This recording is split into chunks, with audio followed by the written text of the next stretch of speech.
Thank you so much, DJ.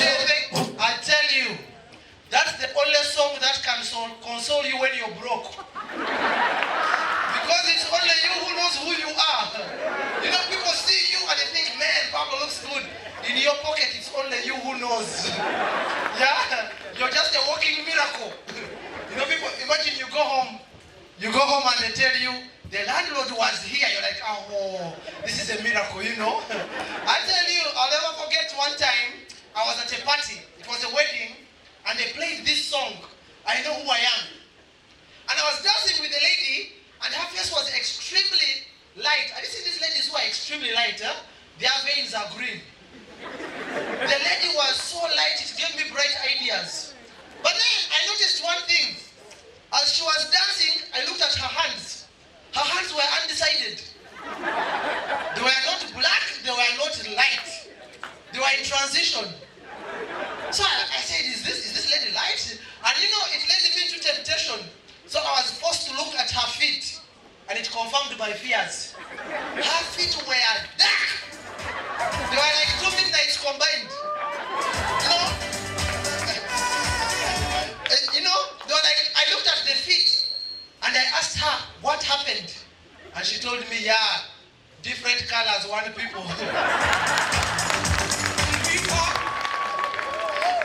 I tell you, I looked at her and I said, yeah, it's truly, I said, you are fearfully and wonderfully made. Because, but emphasis on fearfully, because I didn't know whether she was light or dark. But if you want people who are wonderfully made, people from South Sudan, man, you guys, I tell you, I walked into the immigration. Those brothers are tall. Those brothers, you know, they are seated in the office, but you can see. You know, I walked in because I'm a height defaulter. They were looking at me in installments. No, you could see they were stretching. Is there somebody? They are extremely tall. I was looking up to them. Actually, I found it very interesting. In my life, all my life, I thought all Dinkas were tall. Until I met one yesterday. I couldn't believe the gentleman was so short. Actually, if that guy takes a passport photo, it will still come out full. I was like, wait. They told me, no.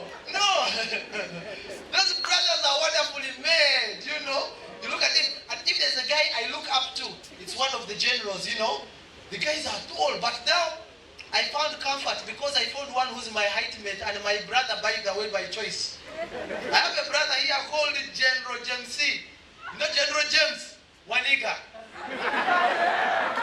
That guy, when I see him, I know the future is bright. You know? It gives me hope. Excited to be here in Juba. I'll tell you, I also found some interesting things when I walked in. You know? I found a gentleman, I told me, Pablo, where are you from? I said, you look familiar. Where did you see me? I said, I've never seen you. He said, look at me properly. You must have seen me somewhere. I looked at him, I said, I've never seen you. He said, no. You must have seen me somewhere. So who's your father? I was like, okay, does this guy know my dad? Like, I told him, my dad is called Robert. He said, oh, Robert. That one, I don't know him. But here I am, excited to be here. I went to different places. I had a great time. I also bring you greetings from my grandmother. She finally quit smoking after 30 years.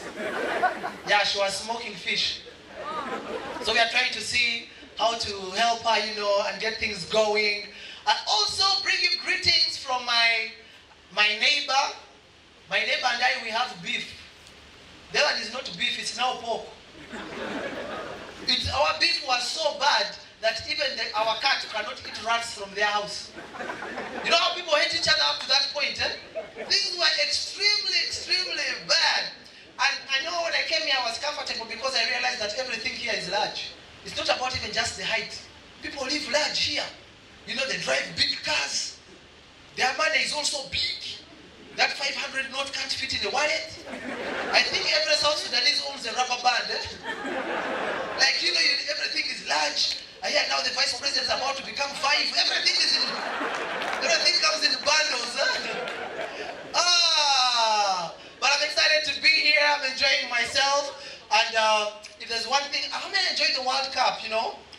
The World Cup, When I walked in, people thought Pablo, when they saw the poster, they were like, is he a footballer? Is he a musician? What is he? Is he? And you know, I almost became a musician, but I successfully failed. Because of my first lesson in school. The first song they taught me when I was a young boy, I went to school. And you know when you're going to school for the first time, I've never understood why. Your parents make sure that you eat a lot. So I had eaten, I go to school, and guess what? The first song they taught me in school. Stomach paining, stomach paining. Wait a minute. Stomach paining. The teacher said, Pablo, why aren't you singing? I said, my stomach is okay. And you know, the guy said, you pretend. I said, no, I can't pretend. This is the truth. My stomach is okay. And then they went ahead, call the doctor. I said, no, I'm not calling any doctor. Depends which doctor we're calling. Are you calling a witch doctor? And so, I thought it had ended. And then the teacher went ahead to teach us another song. Slave, slave, slave, in America, working day and night, planting sugar and tea. When I was in America, I had never left the airport. How do you tell me to sing about America? I said, wait, is this a school? Why is everybody telling lies? And then he went forward and said, see my hand which was broken. I said, excuse me, sir, your hand is okay. That's how I was just out of class and I gave up on music. I thought I'd become a movie actor. But acting movies was also a challenge for me.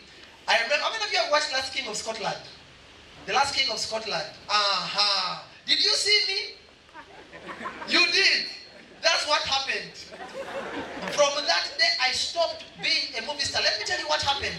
They came to the theater and they were looking for people to go and act in The Last King of what? Scotland. And you know the way these bazungu are, you know? Sometimes even when they see you're not doing something good, they want to give you positive energy. You know? Like, wow, that's amazing. Even when you do something bad, they're like, oh, that's nice. When they go, that man is not serious. You know? They will never tell you the truth firsthand. Not so?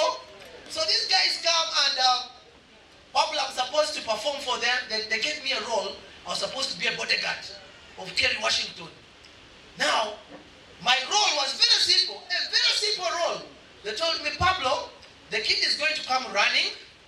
When the kid comes running, you grab the kid and hand her to the mother. Grab, hand. Grab. I said, that's something very simple. Now they started, now stand by, cameras rolling. All actions are ready. Oh, Pablo, are you okay? Did them okay? Right, now, three-story, cameras rolling. And action. The kid came. I grabbed the kid. I handed over. The Muzungu came. Yeah, man, Pablo, that was amazing. That was very good. I felt big. They told me, now, we're going to do it again. I said, wait, but you said it was good. I said, don't worry, Pablo, don't worry, we're going to do it again. I said, no problem. I asked him, why are we doing it again? He said, don't worry, we want you to take it slowly, just a little slowly. I said, slowly, no problem. Stand by now, cameras rolling. You know those bazungu. Cameras rolling. And then the kid came, I grabbed the kid in slow motion, I handed over, the Muzungu came, me, Pablo. You're the best, man. That was very nice. So we're going to do it again. I said, wait. You said it's okay. I said, no. Let me tell you. Just to know, we took that shot for around 20 times. The same thing. How can you do that and you don't come in a movie? I was very sure that I'm in that what? I was very sure. I was very optimistic. There's no way I can do a retake 20 times. And then I told all my relatives, my friends, in-laws, outlaws, everybody knew. I called them. When the movie was released, all of us were there in the theater waiting. First of all, I didn't know what point I was about to arrive. Then I saw something that looks like me. I was like, that must be me. Then, there's always, when you're watching a movie, there's a close-up where they get somebody's face and the person behind is covered with a mirage. Now I was the one who was covered. I told them that is me. The people said, no, we have to confirm. I said, that is me. Then I saw the kid coming. When the kid came, I was ready to receive the kid. You know, when you're watching and you know it's your time, the kid came and guess what the camera did? It stopped on my hands. It stopped on my hands and did show my face, I jumped, I said, those are my hands. You go back and watch that movie. The hands you see are mine. From that day, imagine, and that time I used to work on radio. I had told everybody on radio that I'm going to be in the what? In the movie. When in the morning, when I went back on air, the people were abusing me. Pablo, hopeless. How could you tell us that you're in the movie and we didn't see? I said, did you see my hands? They said, no. They had me, but you know the good thing about radio, people don't get to see you. So they couldn't know how I was looking. I was very bitter. You'd think I'd been baptized in bitter lemon. You know, I was so bitter, but you know that's the beauty about radio. People don't get to do what? To see you. But radio also has its challenges. If you work on radio, I tell you, the challenges of working on radio are quite interesting. First of all, you don't know whether people are listening. You just come and switch on things. Not so. You don't know whether people are listening. You don't know whether they have electricity. And then, you're talking to nobody. No? This is classic FM. Yes, this is yours truly. You're talking. You don't know. Are they listening? You know? I used to work on a radio, and I would come on and say, yo, this is yours truly, Pablo Obanga Be Oko Mere Mere. This is the only Muchina from Bakwach. Give me a call on 0414-34-2020 or send me a text message on 72993-104. I wait. Nobody is calling. I wonder, are people sleeping? Then you start reading all the announcements. Do you remember we shall be at Freedom Hall, courtesy of Dolco Media? Make sure you come. You wait for the call, nobody. And then, if you're lucky and the call comes, sometimes the call is even confused. The person calls, hello? I'm like, yes, this is it. Hello? Is this radio? It gives you a name of another radio. Is this radio one? You're like, no. Others even ask you irrelevant questions. I do believe when you listen to radios, you'll find a program. They are talking about maybe politics, for example. They are talking about Juba, want to see the peace talks have been happening. How is it going to happen? Give us a call on 09921, whatever the number is. A person calls, hello. I want to know which team is winning tomorrow. You wonder what's wrong with this person. You know, those are the challenges of working on what? On radio, guys will confuse you, I tell you. But the beauty about this country, I don't know, what I found quite interesting, people, everything is calm, you know. People are calm. Where I come from, everything is fast and rough. Even the way we greet, as we hug like this, we'll not even squeeze. But here, I saw the hug is in installments. How are you? They greet, people are quite, let me tell you, I know most of you here have been to Uganda. If you're waken up by noise, taxis are calling, where are you going? Here, taxis don't call, people know where to find them. Back at home, if you're not making noise, nobody is listening. That is at 6 a.m. One day, 6 a.m. they are making noise. Then the people in the car are very bitter. Everybody is entering the car as if they are, you know, at 6 a.m. a person is bitter, you're wondering what has happened. You find a person complaining with the dog. I told you not to eat the food, now it's for break. How do you beat a kid at 6 a.m.? You know, you find the people moving, then there is noise in the town, the protesters, whoa, we don't want this tax, we want. Man, even our restaurants, the menu is oral. You ask for a minute, so we have matoke chips, what do you want? Everything is oral. You'll be very lucky, you know. By the way, and if you don't know where you're going, you can successfully get lost. Because as the day goes by, the energy levels also reduce. The energy levels also reduce. In the morning, it was nakawandida. Now it starts getting hot at around the midday. Nakawandida.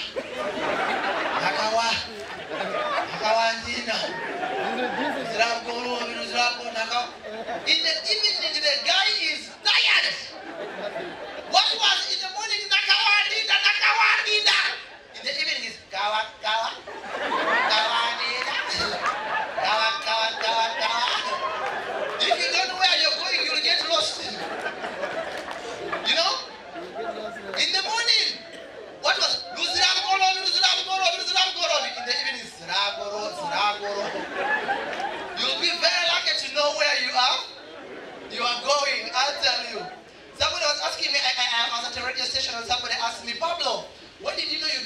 you'll become a comedian. And I told them, mine, I'd become a comedian the day I was born. You know, when I was born, my father walked into the maternity ward. He took one look at the baby and asked my mother, one question, is this a joke? No, I think I was a living joke. Yes, but the first miracle I performed, I was 9 years old. I performed the first miracle when I was 9 years old. Our neighbor wanted to commit suicide. And you know, I don't know why he wanted to commit suicide. He had prepared a rope to hang himself. And when he was about to hang himself, he saw Pablo standing there. And he said, what do you want? I told him, go ahead, I'm only waiting for your shoes. And the man changed his mind. All my life, I never knew that there are people who love their shoes more than their own life. You know, let me tell you something about the beauty about being African. Let me tell you. No matter how hopeless a person is, suicide is not a what? It's not the immediate thing that comes to their head. I always see Bazungu committing suicide over something very small. One time I was watching CNN, and there was a girl who wanted to commit suicide because the boyfriend had left her. Imagine, she was only 16 years. At 16, they have chucked you and you want to commit suicide. Some of us, before we got married, we came with experience in failed relationships. Here, they have chucked you only once. You know, she went to the tallest building and stood at the edge of the building and she was like, I'm going to kill myself, I'm going to fall. Who advertises when they want to die? You just go, not so. I'm telling you, it became a big deal. There were cameras all around. CNN, a girl wants to commit suicide. She was there. Everybody came, YPD, LPD, and all those PDs came, they surrounded the place. I tell you, everybody was waiting to see the girl. And so they even called the boyfriend to pretend that he still loved her. Hello, sugar baby, I still love you, girl. No, Uncle, fuck. Hey, you try it at my home. You try it. You try it in Africa. By the way, you will climb the tallest building. We shall wait for you. In fact, we shall even bet. Is he coming or not? Yes. And actually, others will say, man, are you jumping or not? Our MPs are getting over. You know? We shall wait for you, and in fact, if you fall and die, we bury you. And if you survive, we cane you. That's attempted murder. I mean, we don't have room for big. Let me tell you, some of us were raised by very serious parents. My father used to beat me. You know, you were raised under tension. They would beat us for the future tense. When my father was traveling, he would call me, Pablo, first come here, lie down. I'm like, what has happened? He gives me like 3. I'm like, what is that for? He says, I am going on safari. I know you're going to do something that I don't like. So, he would beat me ahead. And this was just like, I'm the flower. Hey! And you know, they never had, my father never had this stupid stuff of listening. I see kids nowadays in town, you know, harassing parents. One time I saw a 5-year-old harassing a doctor. They were in the supermarket. And they go, Mommy, I want chocolate. And the parent was like, don't worry, please don't cry. I want the chocolate. Yeah. It reminded me of my father one time we were at a shop. And there was a kid who there was a sweet called toffee. The kid said, I want toffee. My father wanted to grab the kid, but it wasn't his. He said, I want toffee. He wanted to, before I knew it, he was coming closer to me. By the time I knew it, he slapped me. Pah! If you try these things, you will see me. So I was beaten on behalf of the other one. Let me tell you, we are raised under tough times. There was no joking, you know.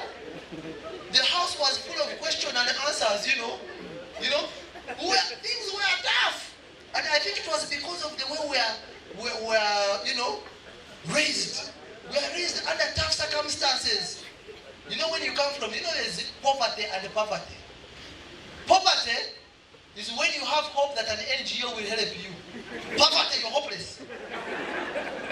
And so, when you're from such a background, also the situation is what? Is tough. We're in a family of 22 minus dependents. Now, what are the chances that you will eat? You know, nowadays, I see kids playing with food. One time I saw a mother chasing a child to eat sausage. Sausage. The kid was like, I don't want sausage. And he was like, baby, come alive here. Sausage. I want you to come and eat sausage. Sausage, where? Let me tell you, I was raised in the family of 22. If they serve food at 1 p.m., at a quarter past midday, you're monitoring and evaluating the situation. You're moving around the saucepan. This one is refusing sausage. I was like, no. We have suffered in this world. You refuse sausage. Hey, I was raised, the circumstances we were raised in, let me tell you, I know most of you have experienced these things. When you're in a poor family, you have more questions than answers, not so? You ask yourself, are these my parents? How come the neighbors eat 2 times a day? Things are tough. By the way, it even affected my friendship. Poverty. We were so poor. Let me first explain to you our kind of poverty. We were so poor that even poor people used to call us poor. You know that kind of poverty where you can't pay for anything, you can't even pay attention. They ask you, what's your name, How old are you, What's your favorite food, Because you have no choice, you eat whatever they give you. Oh! And back at home, when the government noticed that there was a lot of poverty, they decided to introduce what is called universal primary education. Now, how does it work? The government decided that they were going to pay school fees for every 4 children in a household. I will never forget the day they announced it on radio. My neighbor had 3. He told the wife, have you heard the announcement? The government is paying for 4 children. The wife said, no, I can't have another child. What? I said, okay, I know you can't have another child, but I have never told you this. You see there, I have a child outside. I am very sorry it happened, but since the government is paying, let me go and bring the child. And the woman was very quiet. Never underestimate the silence of the woman. It's more poisonous than a scorpion sting. The woman kept quiet. Now, when the man noticed that the wife was quiet, he said, now is it my problem that you only gave birth to boys? I had to look for a girl. Is it my problem? The woman said, what have I done? He said, no, say something. He said, nothing. You go and bring your child. So the man went to do what? To bring the child. Upon returning, the wife was at home with only 1 child. And she asked the wife, where are the others? The woman said, you think you're the only one who had the announcement? Their fathers came and took them. I'm telling you, it confused our village. It confused the whole village. We all started looking for the rich people. You could be my father. Not like when you come to somebody, excuse me, we look alike, because you want to run away from that state of situation. Things were tough, I tell you. We were so poor. Let me tell you how it affected. It affected my thinking. When I was in school, they gave us, we used to do 4 subjects. Then, when I went to secondary level, they told me we were going to do 8 subjects. I came and told my father. He said, what do you mean? 8 subjects. I said, now they need 8 books. He said, no way. You're going to use the 4. Start one subject from this side and another from this side. They will meet halfway. I'm like, no, but the teachers need to mark them. He said, you have to give the one who comes first, the one who marks. I said, okay, maybe you buy for me the big books. So he bought me 4 big books, and I cut them into half to make them 8. But this is where the problem came. That's why I successfully failed mathematics. They gave us an equation to find x, and they gave us a formula. I'm telling you, we solved the x. Summation xf is equal to 15. I calculated, went to the next page, I calculated, looking for x. Just know by the time I found x, I'd used 7 pages, and the x was equal to 0. When I went home, my father was inspecting the books. He reached the 7th page and found that x was equal to 0. Before I knew it, I got a baptism of fire. What is this? I said, but why are you beating me? I got the answer right. He said, hopeless. I know you got it right, but why waste 7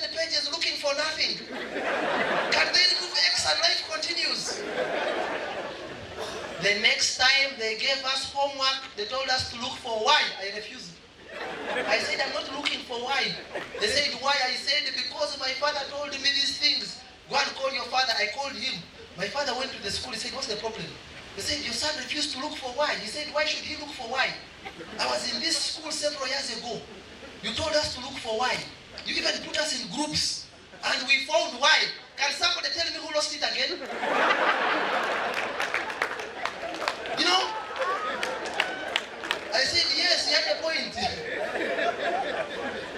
You know? Then they introduced English. English, I didn't like English, man. It had tough questions. I'll never forget the time they gave us a question. It was, the cow is dead. Begin the sentence with the death. We suffered with the answer. Then I said, death of the cow has caused the meat. Another one wrote, death or death, why kill thy cow? I remember mine was death announcement, the cow is dead. Up to now, we have never known the right answer. You know? I've never understood why they used to give us such crazy questions. There are questions they gave us in CRA, Christian religious education, that the dead are not dead, justify.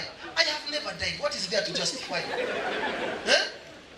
That Napoleon was a green grass in the green snake. Attack. What is there to attack? I'm not a soldier. You know? Things were tough, you know? Things were tough. And you know, that's why I'll just put us together for you guys once again. You know, you're here in Juba, you've said no matter the case, we are staying home, yeah? Let me tell you what happened in 2016. You remember when there was chaos here? All eyes were on Juba. But that's when I realized that Africans can never report in war zone areas. We had a Ugandan reporting about what was happening in Juba. I'm telling you, Africans, we can never report such things because of fear. Have you watched CNN? Bazungu are the ones who report what is in Syria. Have you ever seen a black man there? Why should I report what is in Syria? My lifespan is more, the life expectancy of an average African is 64. Why should I go to Syria to report what doesn't bother me? You know? And honestly, I wonder these Bazungu, they do things that are very daring. I was watching this lady called Christian Amapa. She was reporting about Syria. And she was like, right now, we're in the middle of Syria, the others are running, going this side. Allah Akbar, Allah Akbar. While she's going where the war is. I'm like, what's wrong with this woman? Like, right now, there's a war on fire, then a bomb went, boom! She went down and said, that was a bomb. Let's find out who did that. Find out who did that. You woman, are you serious? I was like, what's wrong with this woman? You know, if they showed a Ugandan who was reporting about Juba, I gave up. He was wearing bulletproof with a helmet. On the TV, you only see tanks moving. And he said, right now, the UPDF is trying to evacuate all citizens and all the people who are under threat. And right now, they're doing a good job in matters. Like, finally, we have a Ugandan reporting from the front line. And he went on and said, I'm reporting for NTP. I am Mujuni at the Uganda-South Sudan border. And I'm wait. You're telling us about Juba, you are... Honestly, there are things that are not, you know, but I've never understood them. Let me tell you, if a bomb went off right now, Pablo would be the first to run and ask questions later. But the Mzungu, if it's going like boom, they're like, what was that? I've never understood. Even when a thief steals their wallet, like, try it. The Mzungu like, man, that was first. You steal the money, Pablo, I will get to you first. One time I was watching this Nat Geo Wild. You know Nat Geo Wild? And there was a guy who was reporting about a snake. And he said, this snake, they give us even irrelevant information. This snake is 65 centimeters tall. Its eyesight, it can see as far as 95 kilometers. It's left-handed. What does it, if a snake is left-handed, so what? And if this snake bites you, in 3 minutes, you're dead. Come on, let's touch it. You've just told me that if it bites me in 3 minutes, I'm dead. Why should I touch it? Let me tell you, if it was Pablo reporting about that snake, first of all, my facial character, my body structure, my legs would be fellowshipping. I would be saying, you could even even tell from my voice. Members, there is a snake. If this snake bites you, in 3 minutes you're what? It is like, yeah! Those guys like playing with fire, you know? I've never understood those guys. They like playing with what? With fire, man. Me, a typical African, I will run away from what? From danger. Anytime. Extremely excited to be. I also bring you greetings from my grandmother, like I earlier said. She finally quit smoking after 30 years. She was smoking fish. We were trying to see what she can do. She was an interesting woman. She told me that if a houseboy marries a house girl, they're likely to produce a night watchman. Up to now, I've never known where she got that theory. You know? But she's an interesting old woman. I remember when I was in school, she wrote to me a letter and told me that your sister is expecting. I don't know whether it's a boy or a girl, so be prepared to be either an uncle or an auntie. You know? And then, when she was finishing the letter, she wrote down, I would have sent you some money, but I've already sealed the envelope. I was like, wait a minute. You'd have sent me, how come? You know? And she was an amazing old woman, you know? Strange things all about her, and I think that's why we pick it from her. You know? We pick that humor from her. She has strange things about her. Everything that rotates about her is extremely strange. I'll never forget one. She was a master of fiction. You know the fiction? One time she told me a story and I couldn't believe it. She told me that one day a gentleman was riding a bicycle and he was on his rope. When he was riding the bicycle, a tire overtook him. He noticed that the tire had overtaken him. The guy rode faster and saw the tire, it looked like exactly his. When he looked behind, there was no tire. He grabbed it and put it back. Imagine your grandmother telling you such a story. Would you refuse? I said, grandma, I said, Pablo, just listen. So she told me many stories and told me, do you have a story for me? I said, yes, I also have a story for you. I said, one time, we were in an aeroplane flying, and then it had some problems. It reached mid-air, and it couldn't move any further. So the pilot told us to move out and push. She said, eh? I said, grandmother, you said you don't ask. Yeah, you don't ask. I said, what happened? We pushed the aeroplane, but the pilot, when the aeroplane started, the pilot went. We chased the aeroplane. My grandmother said, let's leave that story. I said, you see, sometimes you shouldn't start what you can't finish. I said, yeah, you also started that strange stuff. So you got to do what? You got to finish what you start. That's why I always tell people that you can never judge a book by its cover. I went to school with a guy called Clever Smart. He was always the last. Imagine you're called Clever Smart, but you're always the what? The last in class. I found a guy. I think this guy, the guy was, I don't know. The guy was so big. Have you seen guys who are big, bouncers? Eh? You meet a guy and you think he has tied like a speaker on his chest. He's moving like this in advance. The guy had a chest. He entered the taxi, like I said, because they were making noise. Everybody kept quiet. We sat in the taxi in peace and quiet. When we were moving, he reached his destination and told the conductor, I am stopping there. I turned, I couldn't cry and laugh at the same time. How can you have such a big body with such a small what? Small voice. So you can never judge a book by what? By its cover. You will successfully lose it. I also had an experience one time. I entered an aeroplane and there was this guy. It was his first time, I think, to fly. So whenever they brought food, he said, I'm okay. They brought more food. He said, I'm fine. Fasting, why aren't you eating? He said, I am fasting. Fasting? He said, yes, I'm a Muslim, I'm fasting. Ramadan. I asked myself, when did Ramadan fall in January?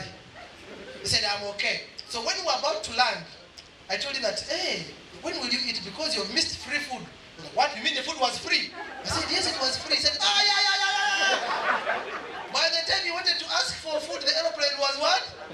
Was landing, man. So there's always a first time for everything. But for me, my greatest memories, like as a child, was when it would come to food. You know, they always say, You can know what your child will be from there. When they are growing up, charity begins from home. Because we have very many children, we are 22. One day, my mother bought a quarter kilo of meat. Now, a quarter kilo of meat, no matter how many times you cut it, it can't go beyond 16 pieces. Now, what is 16 divided by 22? Are there chances that you will eat? So what my mother did, she made sure that she poured all the meat in the food and prepared everything together, called katogo. Now, when they prepare such a food, you start planning in the head, what are the chances I will eat meat? You start looking at the fire. So, now the problem with that kind of food, you have to keep shaking it so that the heat can do what? Can balance. Now, I was monitoring the food from an angle and noticed that most of the meat had fallen on the left side. But then when she came and started shaking the food, I saw most of the pieces now going to the right. I said, what do we do? So you decide, I'm going to open 2 branches, let's see what is here and here. Now, the dynamics of that kind of food, when they are pouring it on a silver platter, it is very hot, but the food on top is always hard, like cassava. But in every business, there's what we call risk. You will put there your hand, yes, it will burn you, but you need to get some of that hard cassava. You pull it, so that it can act as a roadblock from your neighbor. You block the soup from going to the neighbor because that silver platter is like life, it's never fair. You have to block soup from going to the neighbor. So you see how they are creating an engineer. Your mind is big, Then, somehow you might find that the meat you wanted went to the neighbor. So you have to move forward and create a bypass.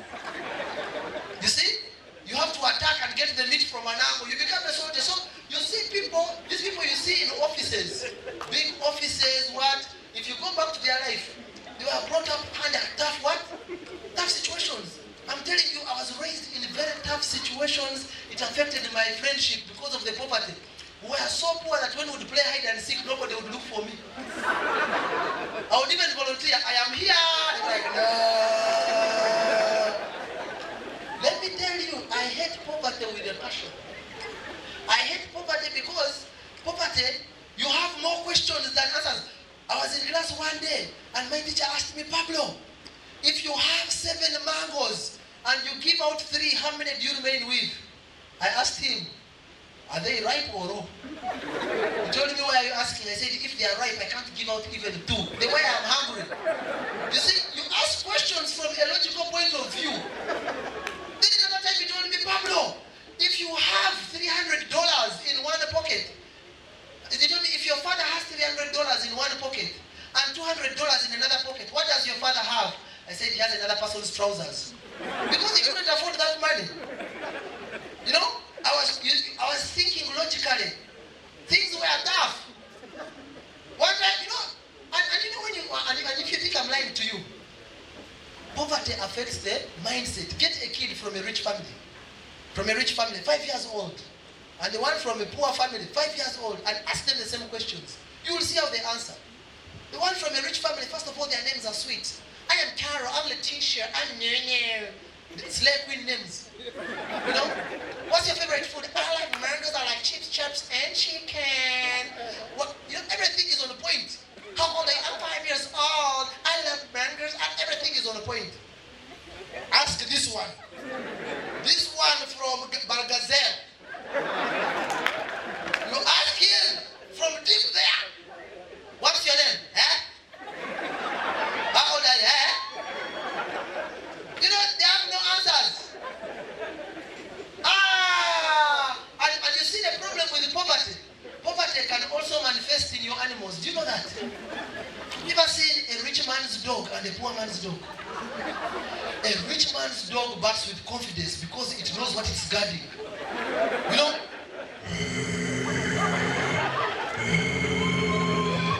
Range Rover. It knows. But the poor man's dog, it has no idea.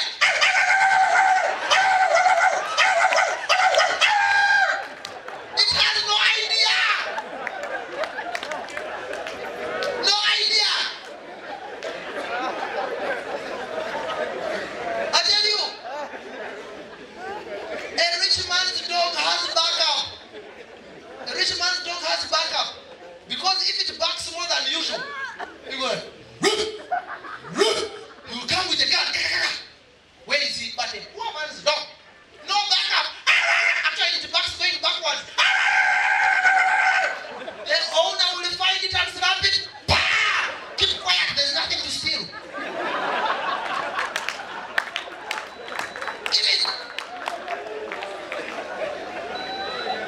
I tell you, we were so poor, we used to eat in tons. My father breakfast, mother lunch, me supper. Let me tell you, things were bad.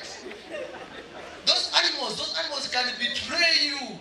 Hey, I'll never forget one time, and I've never known why. Why sometimes when you're in adolescence, you want to befriend people who are rich. Not so, eh? Even when you know your background. One time, my two friends were very rich. And those days we used to write letters, post office, there was no SMS. So we all decided to write letters to our parents. And this is what we all wrote. Dear Daddy, situation critical. Suicide, contemplating suicide. Situation critical. Suicide, contemplating suicide. All of us, we wrote. We waited. Those days you'd wait for the letters for a week. Then the replies came. One of my friends had money. They were saying, "Our dear son, we know that things are bad, but here is some money. It was worth like $200. We're like, yes. My other friend also received the same reply. "My dear son, we love you so much. I know the situation is critical, but you don't have to commit suicide." There was money. I opened my letter. My father had written to me, "Dear Pablo, the situation here is very, very, very, very critical. Suicide approved."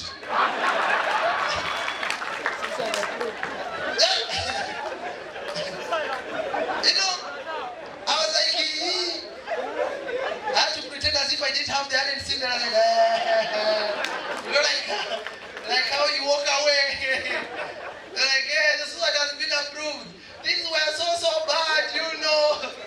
Let me tell you, we were so poor that even the nation was against us. During census, our household was jumped. It was never counted. We were not adding value to the country. You know, we were so poor that even the rats in our house used to gossip about us. You'd hear the rats asking themselves, "Are they cooking tonight?" You know, like how rats go to eat elsewhere and come back to sleep, eh? That's how bad the situation was. Eh? This is extremely interesting. Crazy stuff, you know. But there's one thing I always believe, that against all odds you have to do what? You have to get out of those challenges and turn every mess into a message.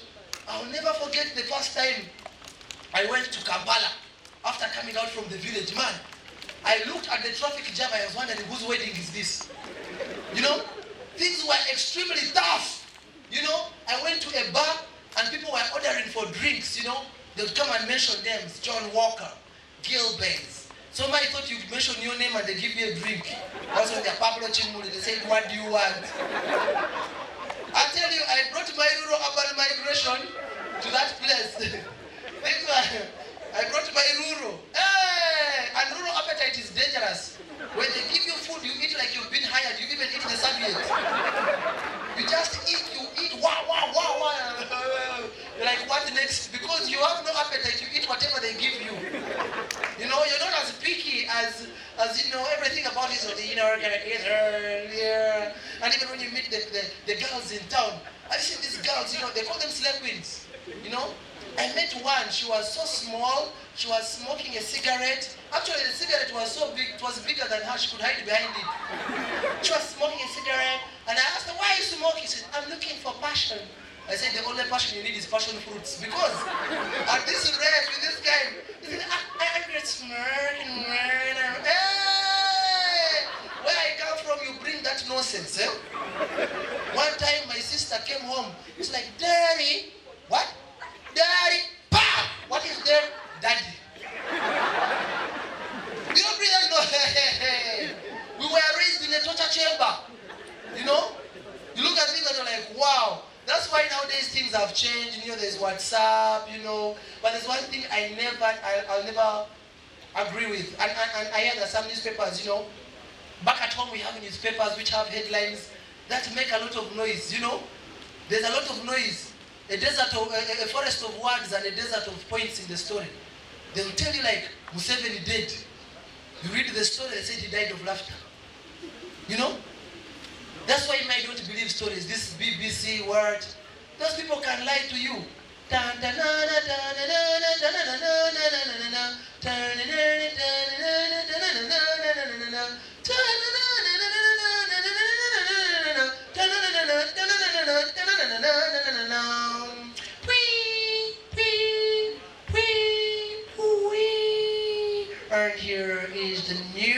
news, and Croatian president expecting, and French President Macron worried. You're like, what? Did these guys have an affair after the match? And here are the news in details. The Croatian president is expecting the Croatian team that is coming. You're like, what is this? Macron was worried that the French team wouldn't win the Croatians. So the headline is more louder than the what? Than the actual story. And I said, okay, if things are going to continue like this, is this called the dramatic license to lie? Because everybody is lying to us, not so. So I think we need to have truth in our lives, not so. We need to have truth. I'll tell you, if you want kids who have, kids nowadays have old heads on young shoulders. One time, my son came home with homework and said that the teachers told them to do homework with me. I said, I can't do homework with you. These things I forgot. The guy asked, they had asked my son to give an example of an amphibian. An example of an amphibian. Man, I'd forgotten these things. The only amphibian I can remember is a frog. So I told him, it's a frog. He said, very good. The teacher wants 2 examples. I said, another frog. Why should I suffer? You know, we have suffered, not so. The teachers, what? Do you do homework with your children? This thing should stop. We did our homework, we finished it. Also do their homework. You know? Things are very challenging. Things are tough out there. I'll never forget one time. I went to a restaurant. And when I went to a restaurant, I didn't know how tough things were. I asked for food. They gave me a menu. But I didn't understand the food. So below the menu, there was a number. So I asked, what is this number for? They said, it's for the doctor, just in case you get problems. So now there's the menu. I was like, who is the manager? They said the manager has gone out to eat. Imagine the manager of a restaurant going out to eat. That means he can't trust his own. He can't trust his own food. I was like, what is happening? You know, things can get extremely, extremely challenging. But there's one thing I've always told people, that for me, Pablo, when I start a restaurant, first of all, I'll make sure that I get all the foods and give them exotic names. You know, some people like eating what they don't know. You know that? Especially we Africans. Actually, for those who know the Bible, might believe Adam was a black man. Do you know why? If Adam was a black man, Eve wouldn't have eaten that fruit. Because Africans, we always don't keep time, not so. Where was he? That's the first question. Secondly, when Adam was asked a question, the answer he gave was a typical African. They asked him, Adam, where are you? Where are you? That's a question which needs location as an answer, not so. What did he say? I am naked. How are those two related? Typical African style. You ask Pablo, where are you? Man, the jam is tough. Not so. Even when he was fired out of the Garden of Eden, the way Adam went, Adam just went, he didn't ask questions. You fire a Muzungu. No, you can't fire me. Where's my pension? People want to know, why are you firing them, you know? I think that biblical Moses was a Muzungu. Moses was a Muzungu because it's only a Muzungu who will see a burning bush, not consumed, and walks towards it. Me, Pablo, an African, I see a burning bush, not consumed, with all the witchcraft we have, I want to go there. I think he saw the bush and was like, where? I'm going to check it out. Imagine when he threw down the stick. He threw down a stick and it turned into a snake. And they told him, you pick it, and he picked it. Me, Pablo. You throw down a stick and you tell me to pick it, even if you're God, I will say, you know what, we have a forest here, let that one go. I will say, let that one do what? Let that one go. I'll say, let that one go, man. I'll leave it. I don't know whether I'm the biggest coward, but there are some things I will not do because of that. You know? I'll leave it. I'll let it go. Let it go. But there's one thing I'm always passionate about, especially in my line of work, comedy. I'll never forget the day. You know, in our industry of comedy, sometimes you can die. You know what you call dying? When you don't know the audience. I went to an audience in Burundi. They told them Pablo is coming. Those guys went to YouTube, they watched everything, After I came on stage and I started cracking jokes about, Burundi, what? Then I said, thank you so much. They said, wait, sir, Pablo, there are some jokes that you have left out. I was like, which jokes? They said, there's a joke about short people. You didn't tell us about short people. Pablo, tell us that joke. My thought they were joking. I said, but you know the joke, because the guy told me the whole joke. I said, but you know that. They said, no, me, that's the joke I want. I said, but no, the guy pulled the pistol. Kaka, tell us the joke. I'm telling you, I never told the joke like that. I was happy. Yes! I told the joke. The man was laughing. Actually, he even corrected me somewhere. He said, no, you missed out something. And he went, Then after, he said, he asked the son, is that the joke he wanted? The son said, no, there is another one. Just to know, it became a request hour. By the time I was done, everyone was like, no. There's this one you have not told us. I tell you, for me to go back in that place, I'm forgetting the place of Burundi. I was like, yeah, here, there is death. People don't do what? They don't joke. They're not a joking subject. They're like Gorora Moses of Uganda. You know that guy you know Gorora Moses? Gorora Moses is strange. He's the only guy who can pocket while naked. No such guys who are extremely strange as that. I said, no way, things are tough. Things are extremely what? Extremely tough. When I came here when I was in Juba, somebody told me that, Pablo, what are some of the things you like about Juba? I was like, okay, that's a very tricky question, not so. What are some of the things you like about Juba? I said, well, I like the fact that the people are tall. I said, so what? I said, yeah, they are tall because, why are they tall? I said, in the time of crisis, you can use their trouser as a curtain. The guy said, okay, now Pablo started amusing us, eh? So I was like, okay, you see, so I was trying to tell you where it's hard to draw a line between a joke and the guy said, no. So what else are we going to do here? I said, okay, before you came here, what did you expect to find in South Sudan? I said, I expected to find you. So you didn't expect me, yeah? So you see, it's a crazy space to be. But before I go, I'd like to share with you something about Dolku. You know Dolku? You see Manding there? That guy is so dark. If he stood on a white surface, you'd think he's the exit.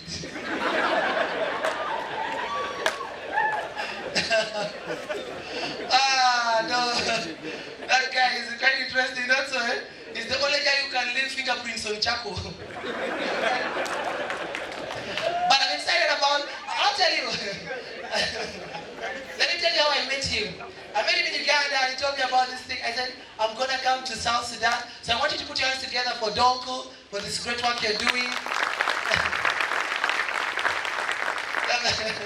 And then one of the guys there told me that, Pablo, we were in World Cup and there are some things that happened. I told him that you can, if you told me to share with you about football. I always tell people that if you have these diseases of high end, high end? High blood pressure, hypertension, the diseases of the rich.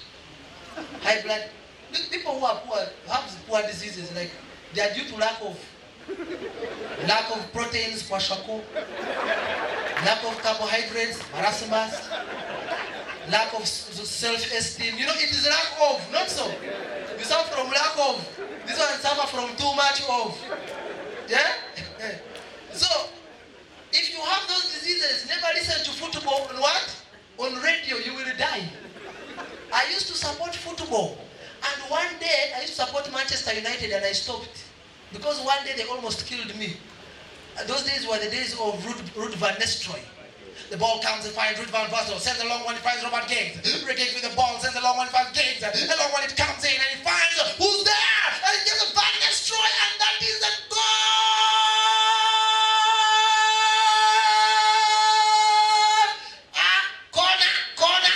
Corner! I kicked the radio. What is the ref saying? What is the ref saying? The ref is saying it's an off. I tell him I kicked the radio. If you have, I said, no, what is this? Does it also happen here? A guy makes noise and you wonder, why is this guy making noise for something that's not happening? And even then, even the way we report scenes. Have you seen the way a Mzungu reports a car accident scene? They go straight to the point. A car will come and knock, and the guy will go like, yeah, the trailer came and knocked the man, and the man died. Tell an African to report about that. Mama, mama, mama. When the train, I saw that truck. When that truck was coming, I thought, why isn't this man stopping? Then the car came. This guy, we told the man, why can't this man move? As if he was there. The car came, it gave him back. And I knew this man, he was coming from the market. And now he starts another story. That this man was from seeing somebody's daughter. You wonder, how did you know all this information? You know, somehow the story connects, you know. Africans, we have more stories than usual, not so? We are, even the way they preach. Have you seen the way the pastors preach? Eh? They preach with swag, you know. I want to tell you, God is God. I want to tell you, like, what's happening here? You know, I always tell people that if you're where I come from in Uganda, there's a lot of that stuff. I don't know whether you have pastors here who come all the time, everywhere. You know, you don't know who to trust. But I'll never forget one day, there was a couple. This couple goes to America. Now when they went to America, the husband had never been to church. He never knew any single song. The only song he knew was a song he had learned in school. It was called Kappa Egobe Mese, which means the cat is chasing the what? The rat. Kappa Egoba Goba Kappa Egobe Mese. That's the only song he knew in his entire life. So they went to the American church, and you know those pastors, the way they came, hallelujah. Do we have any first-time visitors here? The couple stood up, said, where do you come from? Like, we come from Uganda. Amazing! Where is Uganda? I said, come and tell us about Uganda. So the couple came. They gave the mic to the lady. The lady spoke about Uganda. I tell you, Uganda is gifted by nature, the only country. She spoke passionately about Uganda. Then they say to the man, wow, can your husband sing for us one African song? That's where the problem started. The man got the mic. He didn't know any song. Everybody was looking at him, and the guy started the song. Kappa, Goba, Kappa, Egobe Mese. Like saying that the cat is chasing the rat is chasing the rat. And now, the wife turned and looked at him. The guy pretended as if he wasn't seeing the wife. Kappa, Goba, Kappa, Egobe Mese. Kappa. Now that song has only those words. There's nothing more. There's nothing more. It's a game they play when in school. Kappa, Goba, Kappa, Egobe Mese, Kappa. Now this Bazungu waited for him to add any word, but there was nothing happening. So they thought he wanted them to sing with them. They got the instrument. The guy on the guitar said, did the Bazungu start singing?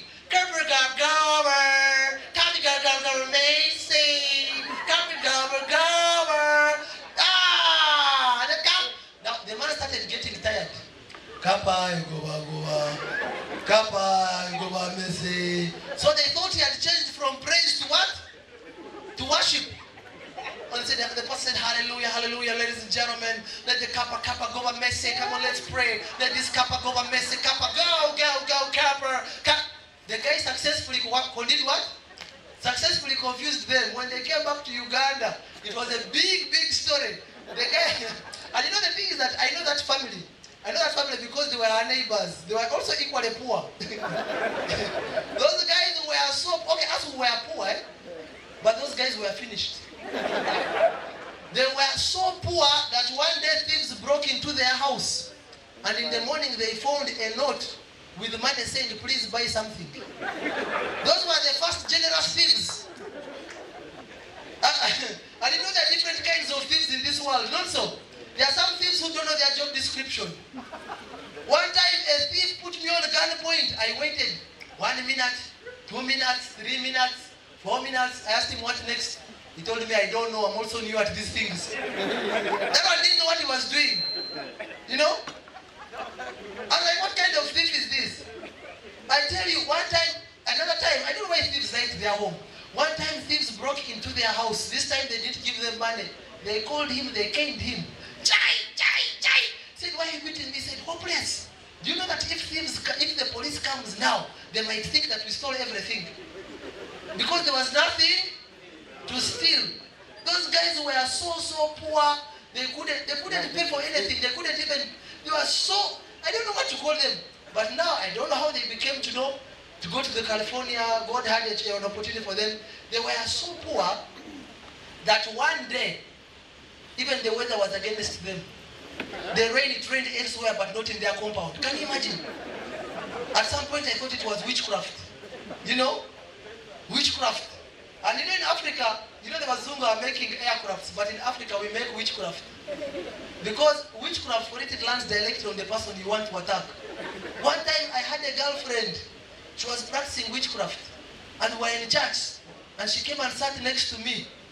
And we are singing. Then the pastor said, turn to your neighbor and say, it's not over yet. I refused. I said, this one, it's over. There are some things you should just declare and say, this one is what? It's over. I said, man, this one, it is over. It is finished, man. You can't put me in a space of things I don't want, And she was like, no, it's not over. I said, no, it is what? It is over, just like this show. Thank you so much, ladies and gentlemen. Yeah. Great time. I look forward to coming back once again. Put your hands together for Pablo. By the way, I finally got an ultimate. Yeah. DJ, this guy and I, look at us. We are so short that if there was a crisis, we would get clothes from the baby section. Not so. This guy is so short. He's down to earth, not so. Are you the one called 44 pins? The series 44 pins. This guy can fit in any car, even if it's. Thank you so much, ladies and gentlemen. Pablo, thank you so much for coming to South Sudan. And ladies and gentlemen, the beauty about comedy is, if you study so much, you do cooperate and speak in life. Pablo, you are additional. You have added value to the South Sudanese. Thank you.